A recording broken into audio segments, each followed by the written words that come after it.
დავბრუნდით ბატონ გურამ ჩვენ პირდაპირ ეთერში შევახსენებთ ტელემაყურებელს საქართველოს კულტურისა და ძეგლთა დაცვის მინისტრი ბატონი გურამ ოდიშარია გახლავთ ჩვენი გადაცემის სტუმარი და ჩვენ ვისაუბრებთ კულტურის სფეროში მიმდინარე მოვლენებზე, განხორციელებულ პროექტებზე და რასაკვირველია სამომავლო გეგმებზე. ბატონ გურამ, დიდი მადლობა მობრძანებისთვის ბატონო. მადლობა მოწვევისთვის, შესანიშნავი სტუდია, შესანიშნავი სივრცე არის, მე ძალიან გამიხარდა აყოფილად თქვენთან დიდი თანხა და ასე რომ. დიახ, უნდა აღინიშნოს რომ თქვენგან განებურებული ვიყავით ხოლმე თქვენი სტუმრობით, რაც ჩვენ ძალიან გვიხარია, თუმცა ეხა ძალიან დაკავებული ბრძანდებით, ვიცით, მაგრამ მადლობა უნდა გადაგიხადოთ და ძალიან დიდი მადლობა. გამონახეთ და ხარჯები სტუმარი. ჩვენ საუბარი ალბათ უპრეან იქნება დავიწყოთ იმით, რომ ცოტა ხნის წინ ლაიფციგში დასრულდა, ხო? წიგნის ბაზრობა ფესტივალი, სადაც ქართული სტენდიც იყო წარმოდგენილი და აი თქვენ როგორც კულტურის მინისტრი, როგორ შეაფასებთ ამ მოვლენას, როგორი გამოხმაურება მოხდა თქვა ქართულ სტენდს, როგორც ლიტერატურულ წრეებში, ასევე თქვა პრესაში და ზოგადად უცხოელ საზოგადოებაში. დიახ, მეორე ჯერ ღებულობს უკვე კულტურის სამინისტრო მონაწილეობას ამ პროექტში.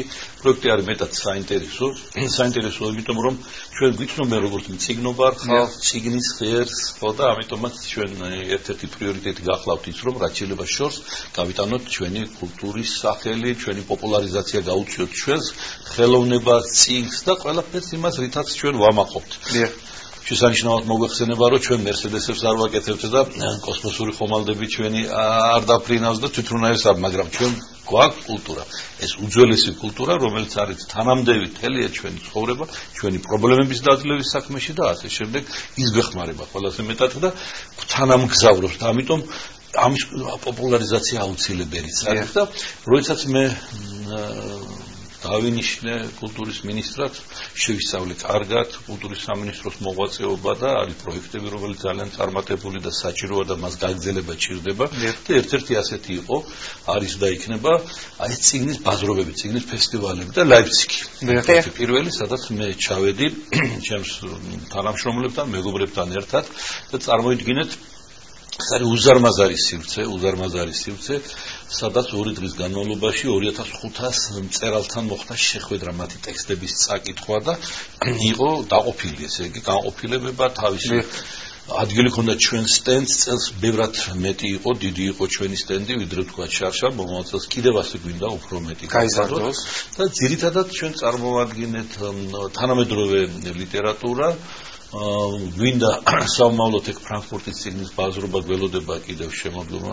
და ეს იქნება ჩვენი მემკვიდრეობა, რაც აგვაქვს საუკეთესო, ჩვენ ვაჩვენოთ და წავაკითხოთ და პოპულარიზაცია გაუკეთოთ, ეს რთულია, იმიტომ რომ შეიძლება მუსიკა ჩაიტანო, რაღაც ორკესტრმა ჩაიტანოს, ესე იგი მუსიკა აჩვენოს, ესე იგი მოასმენიოს ხალხს, მაგრამ მას თარგმნელი არ ჭირდება, თარჯიმანი არ ჭირდება, სახვით ხელოვნებას, ასე ვთქვათ, ის მუნჯი ხელოვნება, მდუმარი ხელოვნება, მაგრამ ლიტერატურას წიგნს აუცილებლად ჭირდება და უნდა კარგი მთარგმნელი ყავდეს, კარგი წიგნი უნდა შეარჩიო, კარგი ტექსტი და მნიშვნელოვანი ჩემთვის კიდევ ის იყო ლაიფციგის ბაზრობა, რომ ერთ რამეში დავრწმუნდი, რომ ბევრი უწინასწარმეტყველებდა წიგნს, ასე ვთქვათ, უკვე სიკვდილს, იმიტომ რომ შემოდის ელექტრონული წიგნი, შემოდის სხვა საშუალებები ტექნიკური. ამის საშუალება ვერ იგრძენთ ალბათ. ვერ იგრძენთ, იმიტომ რომ მე ვნახე 100,000-ობით, 10,000-ობით კი არა, 100,000-ობით ახალგაზრდა, რომელიც მთელი დღის განმავლობაში აი მიმოქცევასავით იყო რიგშიდნენ დიდხანს შემოვიდოდნენ აი ამ სივრცეში ამ პავილიონებში მერე გადიოდნენ და ეს იყო დღესასწაული მოდიოდნენ მშობლები ბავშვები მოყავდათ და მიყავდათ წიგნების სტენდთან აჩვენებდნენ წერილებს აჩვენებდნენ წიგნებს და ის ბავშვი რომელიც ერთხელ მაინც მოხდება ასეთ ფესტივალს ის არ დაიწყებს ამ მიღებაში საოცარ მოვლენას და მე დავწმუნდი ერთ რამეში რომ წიგნს დიდი წარსული ჰქონდა და არანაკლები დიდი მომავალი აქვს, რომ თავისი მაგია აქვს ამ ქაღალდის ტექსტს და ბეშტილს ქაღალდზე. წიგნად და თავისი ბევრი ნახე ხოლმე როგორ შლიდნენ წიგნს და როგორ ყნოსავდნენ და რაღაც. ხათაშორის ბატონო გურამ თქვენი მინისტრობის პერიოდში, აი ამ პერიოდში, ამ მოკლე ხანში ძალიან ბევრი წიგნი უკვე ითარგმნა სხვადასხვა უცხო ენაზე, რაც არის ძალიან მნიშვნელოვანი ალბათ კულტურის სამინისტროს ეკიდით. ხო, კი, ვეხმარებით აუცილებლად, ხანდახან არის ხშირად თვითონ ავტორებს პოულობენ გამომცემლები, ამ პირიქით ავტორი პოულობს გამომცემლებს, მელს ამ მე რაღაც დახმარება ჭირდება მათ, აი ეს ფინანსური და ჩვენ ამას ვიხილავთ ხოლმე. საბჭო საბჭოები შეოქმნით ჩვენ, ახლა ერთ პიროვნული გადაწყვეტილებები არ უნდა იყოს არაფერში და აი საბჭოები ყველა მიმართულებით, რაც ახსნებობს კულტურის სამინისტროში და ერთ-ერთი მიმართულება არის ზუსტად ლიტერატურა, მისი პოპულარიზაცია და აი გამოვყავით, რომ უფრო მეტი ყურადღება მიაქციოთ თარგმანს და შესანიშნავი ახალგაზრდა ქალბატონი დიამეტრეველი ხელმძღვანელობს ამ საქმეს. ბატონ გურამ, მე როდესაც თქვენთან შესახვედრად ვემზადებოდით ცხადია ვისარგებლეთ ინტერნეტით და ვიყავ საქართველოს კულტურის სამინისტროს ინტერნეტ გვერდზე, ვებ გვერდზე შესული და ძალიან გამიხარდა გულწრფელად გეტყვით, რომ გაწერილი არის ძალიან ფართო, ვრცელი პროგრამა განსახორციელებელი პროექტებისა. თუმცა ამაზეც ვისაუბროთ, თუმცა მანამდე აუცილებლად მინდა გკითხოთ რა პროექტების განხორციელება იგეგმება თუ არსებობს გარკვეული სტრატეგია, გარკვეული გეგმა შემუშავებული, რაც გამოაცოცხლებს საქართველოს რეგიონებს გულისხმობ ცხადია კულტურული ცხოვრების მხრივ. აი ამის შესახებ რო ვისაუბროთ. მე როგორც მე ცხეთაში ვცხოვრობ და გარკვეული პრობლემები არის რეგიონებში და ამიტომ გულწრფელი არის ჩემი შეკითხვა და მართლაც მაინტერესებს ამ კითხვაზე პასუხი. ამასინაც ვიყავით ცხეთაში, აი პირველი მოადგილე ქალბატონი მარინე მიზანდარი, მე გახდით და მანდარი ჩვენი მეგობარი დეპუტატი ბადარი ხუნდაძე დიმიტრი დახვდა და ნახეთ. თითქოს ძალიან ახლოს არა თბილისთან, სულ რა ვიცი არ ფერფიტად შეიძლება ჩასვლა თბილისიდან.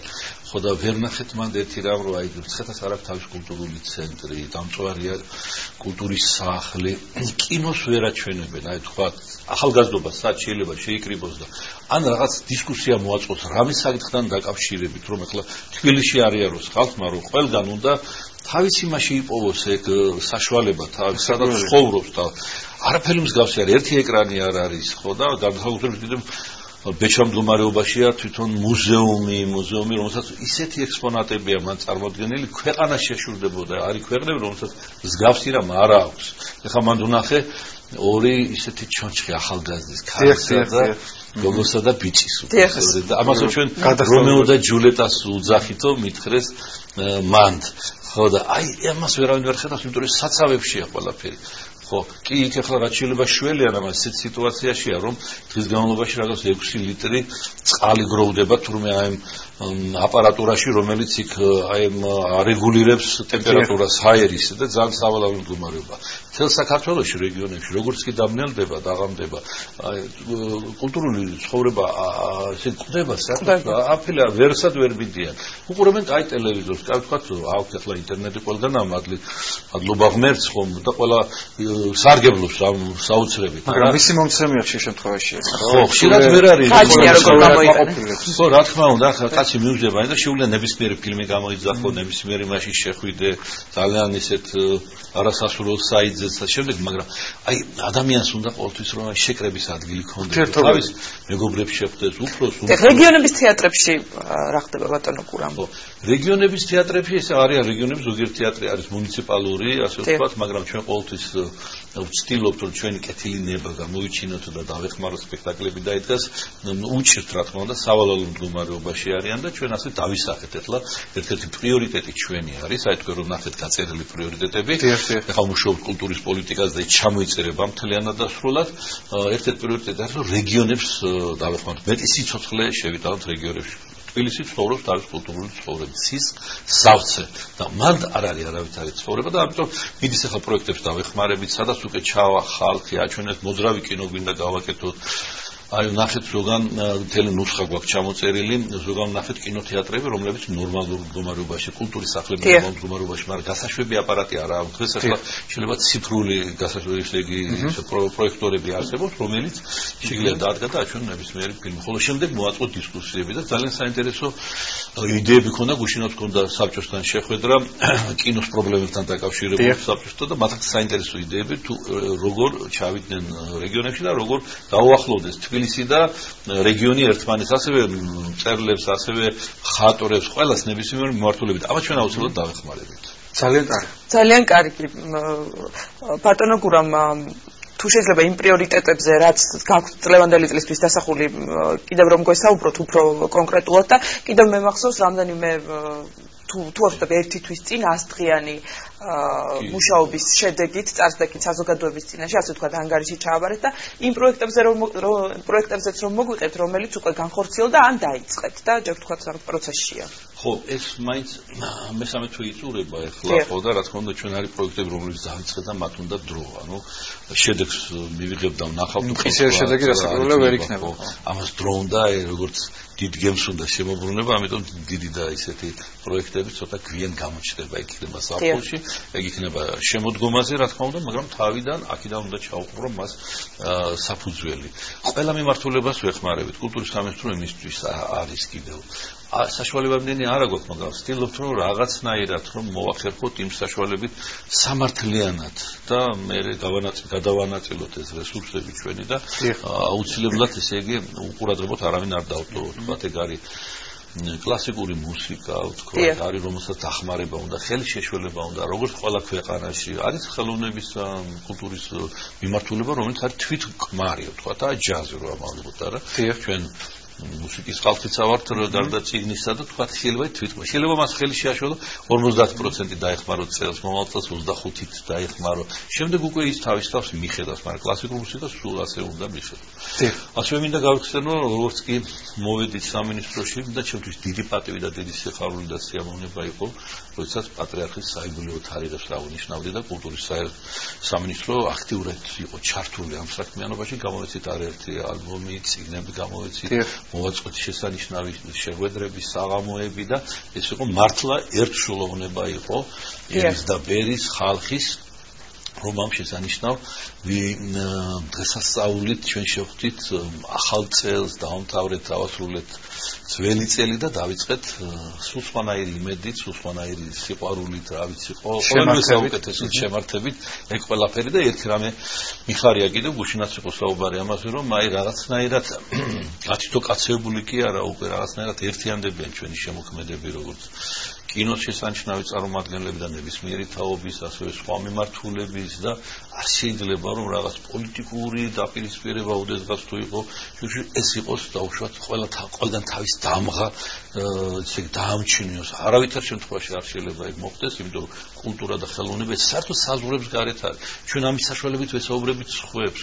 ჩვენ უნდა დავიხმაროთ, უნდა ვითანამგზავროთ ეს იმ გზაზე, რომელსაც მივდივართ, თუნდაც იგივე კონფლიქტების დარეგულირების საკითხში, როდესაც ერთმანეთს სიმღერებს მოусმენ ჩვენ აფხაზები, ოსები, ჩვენი მეზობლები რომ არიან აქ და ასე შემდეგ. ხანდახან არის რომ მეზობელს კარგად არ იცნობ და თქვათ ის შორეული ქვეყნების კინემატოგრაფი შენთვის შემსრულებაში არის უფრო ხშირი სტუმარი თქვათ და ხშირად ხედავ მან შეიძლება ამის უფლებაც არ აქვს და უნდა მივხედოთ ერთმანეთსაც და ვესაუბროთ და კულტურის სამინისტრო არ არის მხოლოდ მოვარო შენ ძეგლებს ან შეეშველო მიმართულებებს სხვა კულტურის სამინისტრო ასევე უნდა გახდეს თვითონ მაგალითი იმისა თუ როგორ ვესაუბროთ ერთმანეთს რომ დიალოგი როგორ წარმართოთ დიალოგის კულტურა როგორ ავამაღლოთ სხვებთან დიალოგის კულტურას და ასე შემდეგ და მთელი ქვეყანა კულტურით უნდა დაიჟღინთოს მოგეხსენებათ კულტურული კაცია რო იტყოდნენ ეგ არის კარგი კაცი დიდი კომპლიმენტი იყო ყოველთვის და ის კულტურული კაცი დამცველიც არის ქვეყნის კარგი სულიერება მაღალი აქვს და არის მორწმუნე და ენა მამული სარწმუნოება მისთვის ეს არის ერთ-ერთი უპირველესი ცხოვრებაში რისთვისაც ღირს დაიბადო კაცი და იცხოვრო ამ ქვეყანაზე და ასე რომ ეს ფუნქცია და მისია უდიდესი ფუნქცია აქვს კულტურის სამინისტროს. ბატონო გურამ გუშინ დაინიშნა რეჟისორი ნანა ჯანელიძე ეროვნული კინოცენტრის ხელმძღვანელად, რაც ასევე აღნიშნვის ღირსია და მე წავიკითხე სხვათა შორის ოთარ იოსელიანის წერილი კინოცენტრის მოღვაწეობას აფასებს ძალიან დადებითად და იმედია რომ კიდევ უფრო დადებით შედეგს მივიღებთ ეროვნული კინოცენტრის მოღვაწეობით შემდგომშიც. ძალიან მიხარია. რა თქმა უნდა ჩვენთვის უპირველეს მაინც ეს არის რომ მემკვიდრეობითობა უნდა გაგრძელდეს აი როგორც მოხდა ხელისუფლების მშვიდობიანი გზით გადაბარება ასე მემკვიდრეობითობა ძალიან მნიშვნელოვანია ხო მე ხა მინახავს ხელმძღვანელი დიდი პატარა ხანდახან ამბობს ხო აი მე რომ მოვედი ჩემამდე არაფერი არ გაკეთებულა და აი ახლა იწყება ყველაფერი და ნოლიდან იწყებს ათლას ეგრე არ არის ბევრი რამ გაკეთდა ყველა მიმართულებით და განსაკუთრებით წინა დირექტორი იყო თაგო თატიშვილი რომელიც შესანიშნავად გაართვა თავის საქმიანობას მისი წყალო მშრალობით და სხვებისაც ასევე ერთად მის იყო მთავარი მაინც ევრიმაჟის წევრი გახდა საქართველოს ეს კოპროდუქცია რასაც ქვია ხო აი ესეთი ფილმები ძალიან რთული არის კინოს განვითარება ძალიან მძიმე არის რომ დააფინანსო ზვირადღირებული არის თავად ხელოვნება ეგა ხო და ამიტომ ჩვენ ასე ვთქვათ იმ კოპროდუქცია ნიშნავს იმას რომ რაღაც ნაწილი არის ჩვენ საშუალებები რესურსები რაღაც ნაწილი არის უცხოელთა ვთქვათ ქართულ ფრანგული ფილმი ქართულ იტალიური და აი შეიძლება ამ ახალგაზრდა ქალბატონმა მიაღწია ამას გადგა შესანიშნავი ნაბიჯები ის რჩება კინოცენტრში და აი ევრიმაჟის მიმართულებით ასევე იმუშავებს ხოლო ქალბატონი ნანა ჯანელიძე რომელიც არის ერთ-ერთი წარმატებული შემოქმედი ძალიან ნიჭიერი შემოქმედი დარწმუნებული ვარ რომ იქნება ასევე წარმატებული ხელმძღვანელიც. ბატონ გურამ ასევე მინდა მაყურებელს შევახსენო რომ თქვენ ბრძანდებით 9 პოეტური და 10 პროზაული წიგნის, რამდენიმე პიესის, კინო და ტელესცენარების ავტორი. და ალბათ ამ ეტაპზე თქვენ ვერ ახერხებთ რომ თქვენ სამწელობო საქმიანობას მიხედოთ და გაჩერებული ხართ თუ ვწდეთ. თუ ახერხებთ. წერას ნამდვილად ვერ ვახერხებ, მაგრამ ჩანაწერების გაკეთებას ვახერხებ, იმიტომ რომ ბევრი საინტერესო ისტორია, საინტერესო ადამიანებთან მაქვს ურთიერთობა, ძალიან საინტერესო ადამიანებთან. ხო და ისეთ სიტუაციებიც იქნება, რომ ვფიქრობ, აი ხლა ეს დამადგმებინა ხა, დაიდგას ერთი სცენაზე და იქნება ბატონ თემურ ჩხეიძეს ვთხოვრო, კიდე ერთხელ მოიცალო ჩემთვის და აი თანამედროვე დღევანდელი საქართველოს რიცხოვრობს როგორც ერთ დროს გავაკეთეთ სპექტაკლი სხვა რომელიც და რომელსაც არის ნაჩვენები გზა, როგორ შეიძლება თავიდან მოხდეს ქართველებისა და აფხაზების რაღაცნაირად შერიგება და ურთიერთობის გამონახვა გზების არის ეს გზა ნაჩვენები. იქ ხონდა და რაღაც მსგავსი გვინდა კიდე ყოველ შემთხვევაში ჩანაწერები მაქვს და მე ჩანაწერები მომავალში პროექტ სახეს მიიღებს რაღაც განხორციელდება ასე. კი, იმედი მაქვს რომ განხორციელდება, იმიტომ რომ ყოფილი არავინ არ არსებობს, როგორც მწერალი არ არსებობს, არ ჟურნალისტიც ვარ, ამ ჟურნალისტი არსებობს ყოფილი და ასე და ეს ყველაფერი თანამდებია მეხმარება ჩანაწერობა აი ამ საქმიანობაში რომელსაც ახლა ვეცე. და ვინაიდან თქვენ შემოქმედი ადამიანი ბრძანდებით უფრო კარგად გაუგებთ ალბათ ხელოვანი და შემოქმედი ადამიანს. კი, ჩვენ ერთი ენა გვესმის ყოველ შემთხვევაში შეგვიძლია ერთ ენას ქართული ენის გარდა კიდევ არის რაღაც ენა, რომელიც პროფესიონალებს ესმის, ანუ კოლეგებს რომელსაც ესმით, იცით, აი. უსიტყვოთაც შეგვიძლია გაუგოთ ერთმანეთს. ერთი ბატონ გურამ ბოლო დროს ასევე აქტიურად ხვდებით სხვადასხვა ქვეყნის დიპლომატიურ წარმომადგენლებს რა ხასიათის არის თქვათ ეს შეხვედრები გულისხმობს თუ არა მომავალში ქვეყნებს შორის კულტურული ურთიერთობების გაღრმავებას ხო რა თქმა უნდა რადგან ერთ-ერთი პრიორიტეტი ჩვენი არის ის რომ ჩვენ გავაცნოთ მეტი სხვებს ამიტომ ვცდილობთ რომ რეგიონების ხელოვნებას გავაცნოთ და მასენად იყო ლატვიის ელჩი ჩვენთან ხო და აი ახალციხის თეატრი და ლატვიის ერთ-ერთი პატარა ქალაქის თეატრი აი გვინდა დავახლოვოთ და რომ მათ ასე ვთქვათ გაცვალონ ვიზიტები რომ მან ჩაიტანოს ერთმა თავის სპექტაკლები მეორემ ჩამოიტანოს თავის სპექტაკლები და მეტი რა ვარ ჩვენ უნდა გავაცნოთ ქვეყანას იმიტომ რომ ასილება რომ ჩაიკეტოს შენს სივრცეში ამიტომ აი უცხო ქვეყნების ელჩებთან ყოველთვის გვაქვს ბევრი კითხვაც და მათი იმედი გვაქვს კონსულტაციების და ასე შემდეგ ვთქვათ როგორ ვიშოვოთ რესურსი და საშუალება იმისათვის რომ უფრო ხელი შევაშველოთ ჩვენ კულტურას ყველგან აბსოლუტურად განვითარებულ ქვეყნებს რომელსაც უძახით და იმ ქვეყნებშიც რომელიც ასევე არ განვითარებული მაგრამ ყოფილი საბჭოთა კავშირის შემადგენლობაში იყვნენ არსებობს კანონი მეცენატების შესახებ ანუ მეცენატი რომელიც ეხმარება ან მსახიობს მოხანდაკეს მუსიკოს და ასე შემდეგ ის თავისუფლდება რაღაც ნაწილისაგან სახელმწიფო გადასახადის. ასევე მანდ არის კანონი, როგორც ლატვიის ელჩმა ქალბატონმა მიამბო და მითხრა რომ გამოგვიგზავნო ეს კანონი და გვინდა რომ რაღაც მის თარგზე მოჭრა ჩვენი კანონი. ქართული რომ ყოველი გაყვედული ბოთლი ალკოჰოლიდან ლატვიაში პროცენტი მიდის კულტურის გასაძლიერებლად, რაღაც ყოველი გაყიდული ყოლოფი სიგარეტიდან ასევე კიდევ კულტურაში რაღაც პროცენტი მიდის ტოტალიზატორებიდან, სათამაშო სახლებიდან ასე ვთქვათ, უხეშად არ მინდა ვთქვათ, რომ ეს ყველაფერი ცუდია, მაგრამ ცუდისაგან აი კარგისკენ არის მიმართული რაღაც ეს კანონი ავალდებულებს და მოდით მეთქი ჩვენს გავაკეთოთ ასე და ასე რომ ჩვენთან ახლა ალეკო მარგიშვილი არის ხელმძღვანელობს ამ მიმართულებას ერთ-ერთი მოადგილე და იმედია რომ მალე აი ამ პროექტს შევიმუშავებთ და დავაინტერესებთ ხელისუფლებას, მთავრობას და რაღაცნაირად გავიტანთ. ძალიან კარგი. ბატონ გურამ, დიდი მადლობა. ძალიან მართლაც მნიშვნელოვან საქმეს ხართ შეჭიდებული, რასაც ქვეყნის კულტურული წინსვლა და განვითარება ქვი. ჩვენ იმედი გვაქვს, რომ მომავალში პერსპექტივაში ყველაფერი დადებითად და კარგად განვითარდება. წარმატებები გვინდა გულითადად გისურვოთ თქვენ კულტურის სამინისტროს. ტელემაყურებელს კი შევახსენოთ, რომ წერალი და საქართველოს კულტურისა და ძეგლთა დაცვის მინისტრი ბატონი გურამ ოდიშარია და ბატონო გურამ დოჩანაშვილის დაბადების დღეა დღეს. დიახ, მინდა მოგულოთ ბატონ გურამს, მე ახალგაზრდა ვიყავი სრულიად, იცით რომ სოხუმელი ვარ და ჩამოვდანდა ბატონი გურამი, ისიც უფროსი, მაგრამ იმ დროისთვის ახალგაზრდა და მახსოვს როდესაც აი პალტო მიართვა შვეიცარმა და გურამმა უთხრა, არავითარ შემთხვევაში მე არ მიყვარს როცა კაცი აი ესე ემსახურება, მე თვითონ ჩავიცვამ ჩვენ პალტოს, მე არასოდეს ფეხაცმელი არ გამიწმენდინებინა ვირმესთვის ქუჩაში და რაღაც ჩემთვის ის იყო მაგალითი თუნდაც ამით და მის შემოქმედებაზე ხო ჩვენ გავიზარდეთ ყველანი და დიდი მადლობა მას ულოცავ ბატონ გურამს დღევანდელ დღეს და ყველა ლიტერატურის სიყვარული თანთებულ ადამიანს და ყველას ვისაც ადამიანი უყვარს, ღმერთი უყვარს, სხვანაირად არ შეიძლება იყო ამ ქვეყანაზე და კარგი დღეს გაცენდა დღესა და ასე რომ იმედი მაქვს რომ აწი დაწი უფრო უკეთესი დღეები. დიდი მადლობა ძალიან დიდი მადლობა. წარმატებები. მადლობა. დასრულდა ჩვენი დღევანდელი გადაცემა დილის 9:00-დან ამ დრომდე თქვენთვის სტუდიაში გიორგი მერებაშვილი და ელისაბედ აბულაძე მუშაობდით. ყველას ბედნიერ დღეს გისურვებთ. ნახვამდის. დიდი მადლობა ზვირფას ტელემაყურებლებს.